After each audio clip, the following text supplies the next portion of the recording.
صحیح بخاری کا باب نمبر 21 کتاب الایمان کا اور حدیث نمبر 29، باب کفران العشیر و کفر دون کفر، کہ شوہر کی ناشکری کرنا اور کفر سے ہٹ کر بھی ایک کفر ہوتا ہے، یعنی ناشکری۔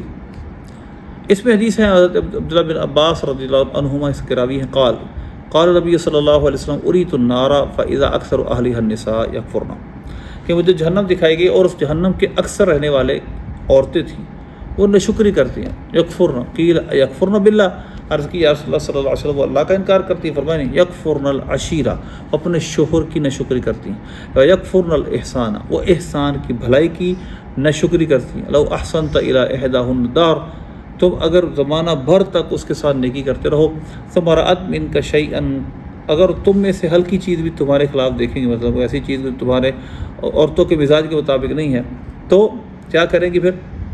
وہ کہے گی ما رأیت منک خیرا قط، مجھے تم سے کبھی خیر ملا ہی نہیں۔ تو یہ عورت کی فطرت ہے، عورت کی اسی فطرت کے ساتھ ہم چل سکتے ہیں۔ اگر سیدھا کرنا چاہیں گے تو فساد ہوگا، اور اگر جہاں تک ہو سکے عورت کے ساتھ کمپرومائز کریں، اس کو سمجھانے کی کوشش کریں، لیکن ضد میں نہ بڑھیں۔